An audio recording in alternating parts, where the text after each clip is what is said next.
Hello everybody. Welcome to Education Japan. Today I have with me Shashwat. He's currently a student at APU University in Japan and he's studying management. He's a second year student. And today I'm very happy to have him here on this channel. He will be talking about his experience in Japan as an exchange student. He had an exchange program. He participated in an exchange program in 2020, and the program is called Asia Kakehashi. I often get these queries from high school students that they would really like to go to Japan and experience its culture firsthand. So I'm happy to bring this episode to you so that you know one opportunity where you can go. It's a fully funded program, and Shashwat will tell us more about the eligibility and how to apply and what was his experience like. So stay tuned. All right. So, Thank you. first of all, Welcome, thank you so welcome, much. Thank you Shashwat. so much, Deepti ma'am, for this experience. I'm really happy to be here. So, yeah, my introduction. So, my full name is Shashwat Tiwari. I am currently studying in a university called Ritsumeikan Asia Pacific University, or APU as we call it. It's in the southern part of Japan, in a Kyushu island in a city called Beppu. So during my high school, maybe in my class, in my class 11th, I went to Japan on exchange program. As ma'am said, it's called Asia Kakehashi project. It was sponsored by the Japanese government, so I didn't have to pay for anything.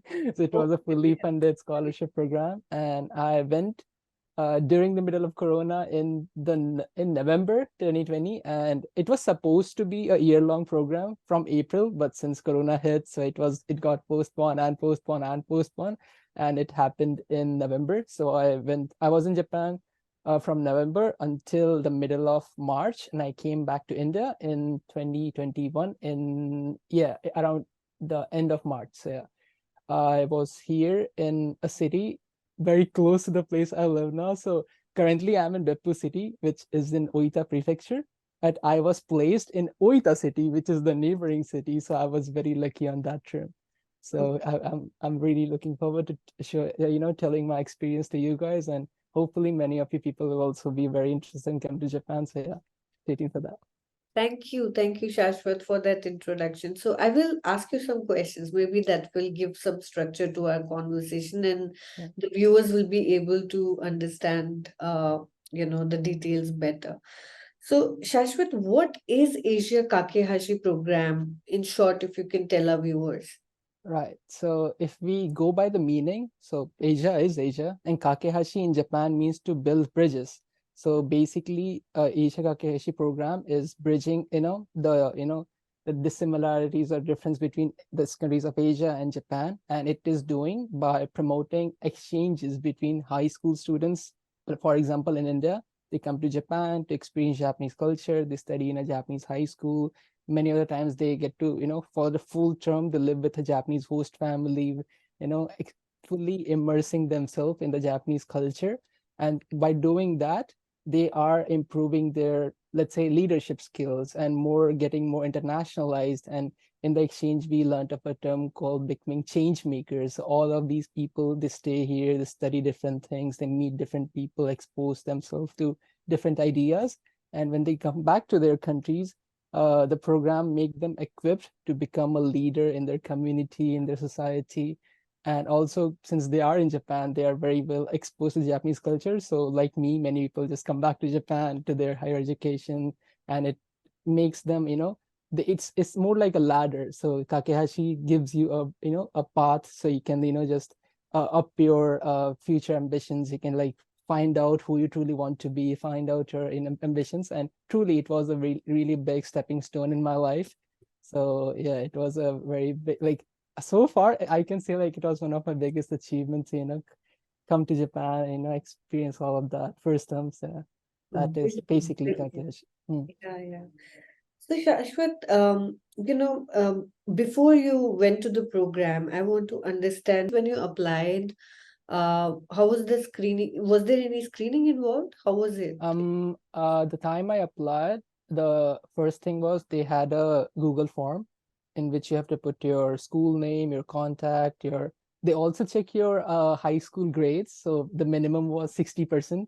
if you are less than 60%, then sorry, you're not eligible. That was kind of, strict, but still it makes sense. So I just filled that form, and after a few days I received the main form, like the big one, which had like all the personal information, academic information, extracurriculars. And along with that, we had to submit, I believe, 2 or 3 essays about your motivation to go to Japan, what do you want to achieve there, and your achievements in high school, what are you doing currently, and everything. And also a very brief introduction in Japanese, like your name, your hobbies and stuff. Because Asia Kakehashi people, they really want that the person who is applying is, knowing some bit of Japanese. At least they're knowing to, what are they coming in for. So having a really basic information about it. So after I sent my application, and then I passed that application round, then we had the interview. The interview was conducted by the AFS people. There were like 4 or 5 people asking questions, and I was answering that. And after that, I got the final results. So approximately it takes 2 or 3 months from the starting till the end to know that, okay, you are actually going to Japan. So, Shashwat, so were you already learning Japanese, you mean, when you applied for The day I applied, the day I sent the Google form, actually, I filled out the Google form. I was like, okay, if I'm trying that I have to go to Japan, I should learn Japanese. So I downloaded, what was that app, Udemy or something. They Yes, had the yes, yes. learn Japanese in how many, 1 month or 2 month course. And I was like, okay, let me buy it. And Okay. then I started with the Japanese letters. It's called hiragana, the most basic one. Then you go to katakana and the fancy one, kanji. Yes. So I just started, but I didn't I didn't learn anything because it was so new. But at least I learned the basic greetings, like, hello, konnichiwa, and everything, to at least, okay, I know that at least. Yeah. Great, brilliant. Again, because of your initiative, I think you were able to Right. pass the interview also, right? Right. It was kind of difficult though, because it was my first interview in my life, like an actual interview, because I Yeah. was in my class 10th, and as a 16, 17-year-old, I was a bit, nervous, like, oh, what are they gonna, talk about? What if they like asked me question in Japanese? I just only know konnichiwa, but it was okay. Yeah. So, what kind of questions did they ask you during the interview? As far as I remember, they asked about the one of the most like fundamental thing was, since Japan is not the most vegetarian friendly society, so if you are a vegetarian or a vegan, what about your dietary restrictions, or your religious restrictions, like in Islam you cannot eat pork, in Hinduism you cannot eat beef and everything. So they were like confirming that, okay, if you get selected, we have to accommodate you to place you in a host family or a hostel which provides you with the vegetarian option, so they take care of everything. Secondly, they were like, your recent, what are you doing in high schools? Are you like participating in some, like, let's say, debate competitions, or if you have any sports achievements or anything? They wanted to know like your motivation, like Yeah. how much you are motivated in your day-to-day life, and how much can you give back to them when you are in Japan, to your host school and everything. And basically, aside from that, many people, they were like, yeah, since it's your first time, is your family okay or not, or do you have any health condition or anything which you want to tell us before? So yeah, all Okay. the basic questions, like the important ones. Hmm. So, Shashwat, were there other classmates of yours who applied to? I was the only one from my school. Zama was your classmate. Oh, Zama, so in Kakehashi, in my batch, there were 16 people. And so all the 16 people, we didn't knew, and I didn't knew anyone before I got the results. So in the result, there were like emails mentioned, like, these are the students who got selected. So in the entire application and interview process, I did everything by myself and did the help of that senior, which I told before.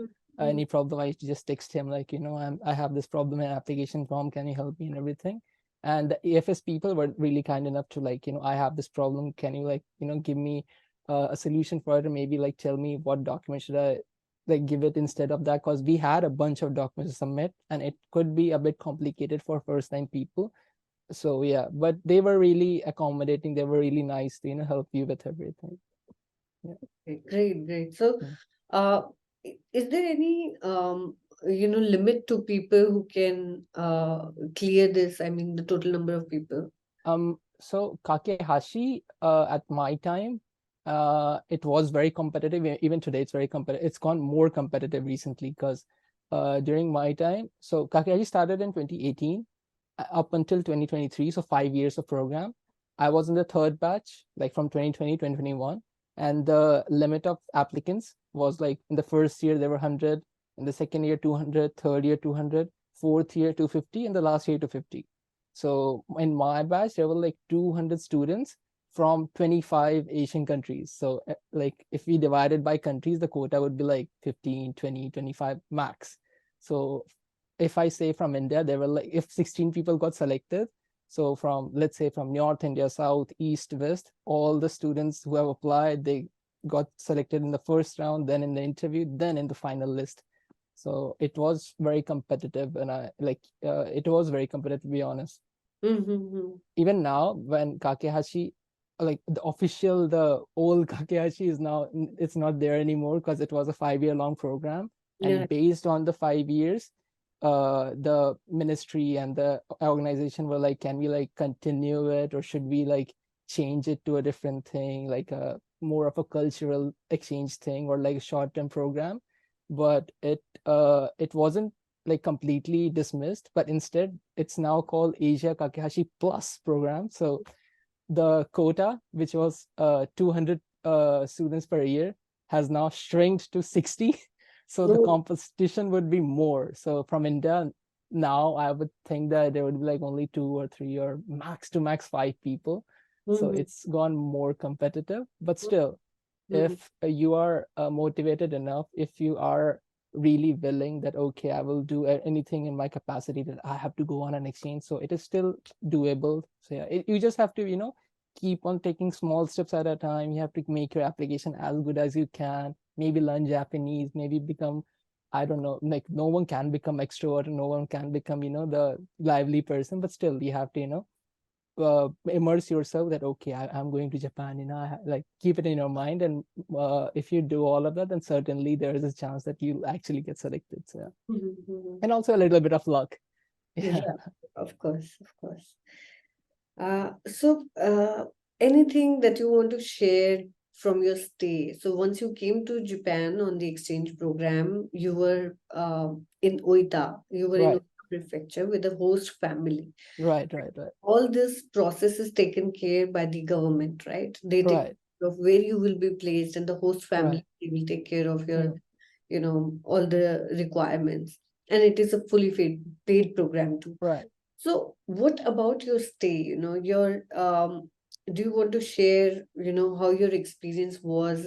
Because in India, our exposure is not very broad when it comes to um, exchanges with foreigners, Right, right, and living abroad. It's a very privileged, I right, would right, right. say, right, Exactly. opportunity. So, do you want to share anything about your stay? Sure. So when I came, I had to quarantine for 2 weeks because it was in the middle of Corona. So after finishing it, I came to Oita.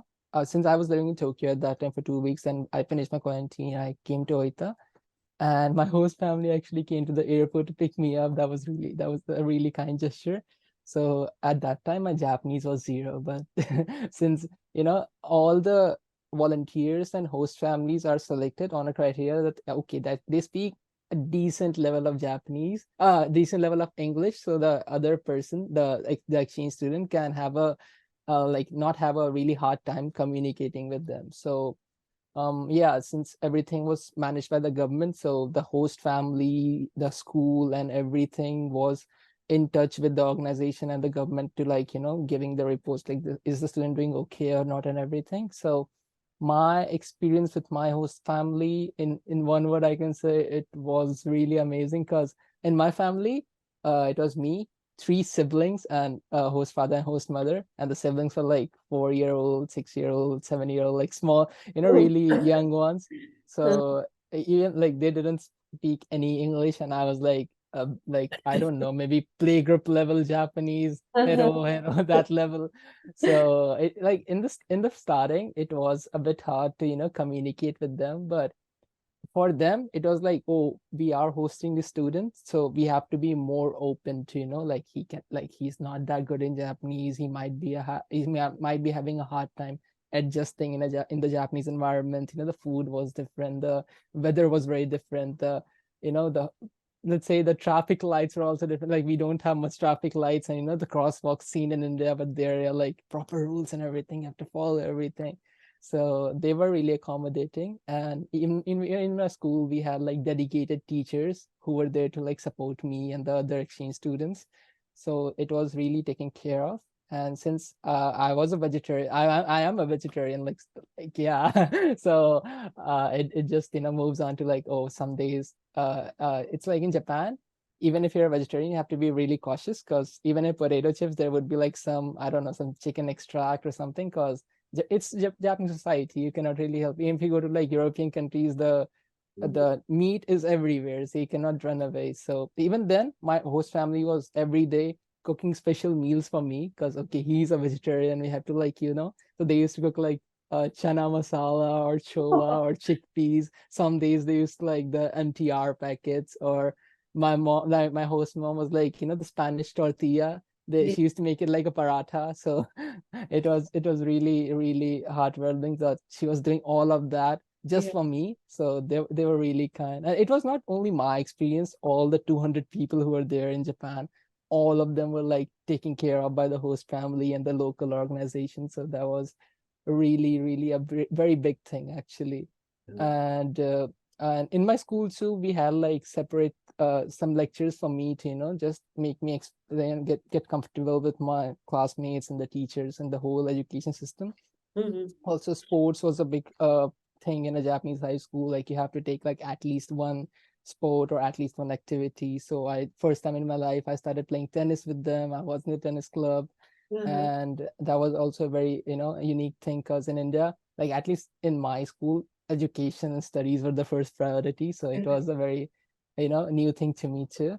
And if I sum it up, by the end of the fourth month, I was really well into the Japanese society. I didn't feel like, okay, I'm a foreigner here, because I have my family that I have to, like, I have my school. I would go there all day. I was there. Then I have my family. I have to come here on weekends. We used to go on a trip or picnic or something. So all of that was really a really wholesome experience. So actually, when I came back to India, I was a bit, I don't know if we call it homesick or abroad sick.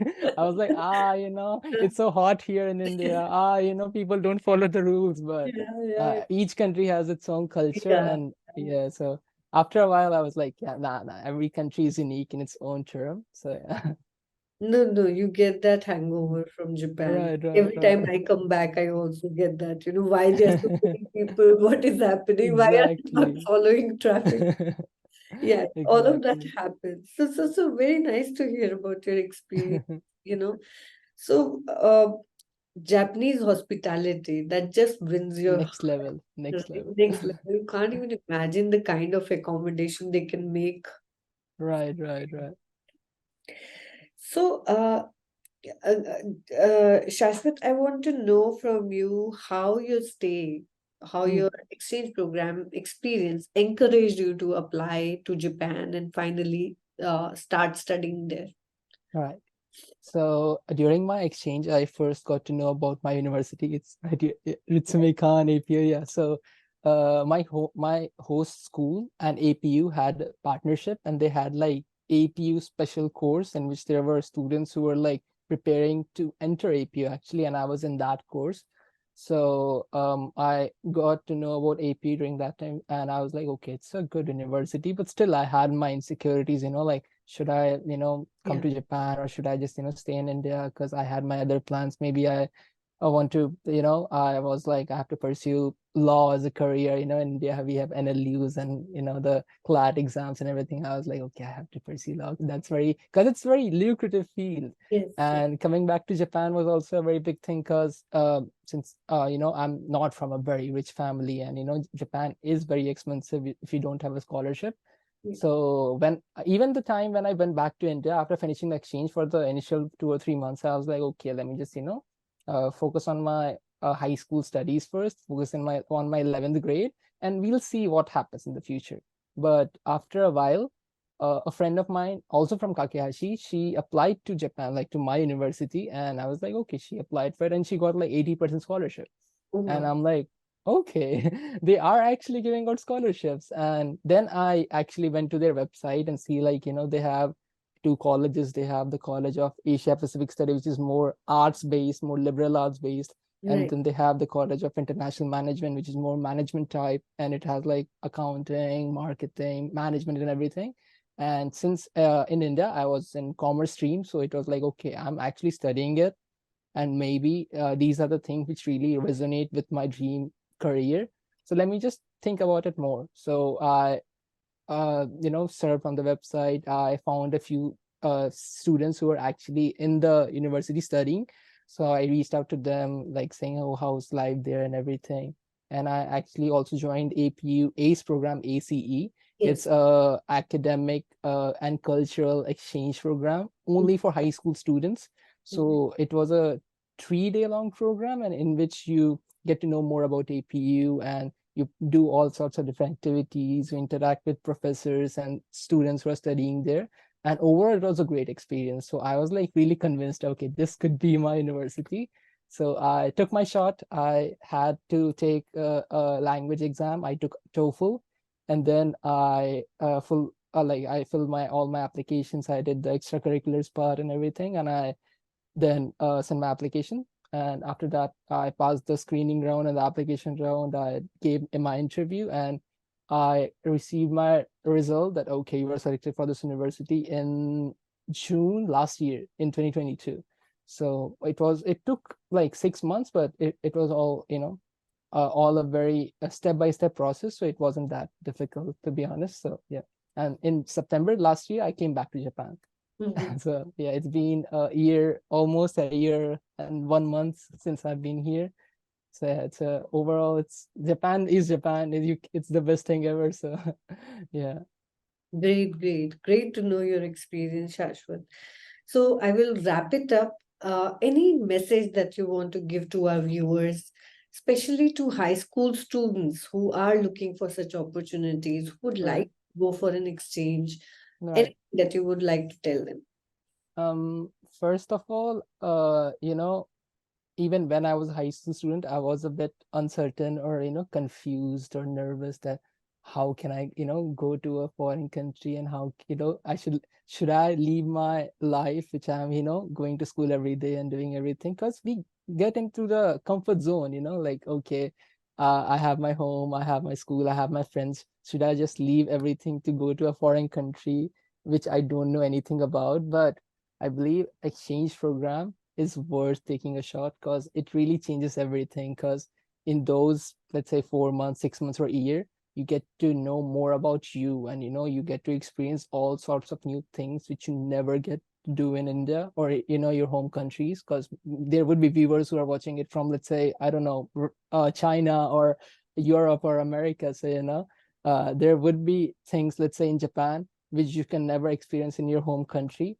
So it is worth taking a shot. Highly recommended. Secondly, since let's say, if you say like you're not that good in extracurriculars, or you're not confident as me, let's say many will be like, this guy is speaking a lot, he's like the brightest students in the school. I was not that at all. I was a really average guy.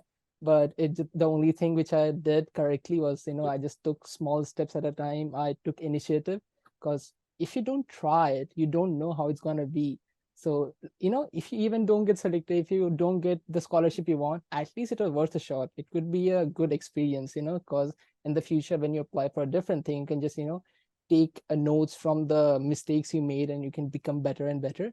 So that's also a good thing to do. And lastly, I have friends who are like, nah, we just cannot do it. We are not made for it. Like, honestly, I'm not made for it. Honestly, no one is made for it. So it's just, if you really want to, if you really want to take a step, if you really want to become a better person, become a new version of yourself, just take a try. And you have me, you have Deepti ma'am, you have all the people, you have AFS if you're applying for Kakehashi Plus, and if you're applying to APU University, you have all the admissions office and people who are ready to help you. Their job is to help you. It's not my job, but I would be more than happy to help you. Because if I see like a guy like me who has no background of like ever going to abroad, no one is in my family has ever been to abroad. I'm the first one. So if I can do it, you can also do it. So yeah, it just no pressure. All it's all on you. Take your time, analyze the application, and take small steps. That what I can recommend from my experience. Thank you, Shashwat. Thank you so much. So I encourage everybody who is watching this video that you must take the initiative. Mostly, when you are this young, when you are a high school student, you might end up thinking that this scholarship is not for you, this program is not for you. But that's not how this world works, and it is for the people who try. So please go out there and try your luck. So thank you for watching. Thank you, Shashwat, Thank again you for so much. being here. Thanks a lot. Thanks. Thanks. See ya. Yeah, see you. Bye bye.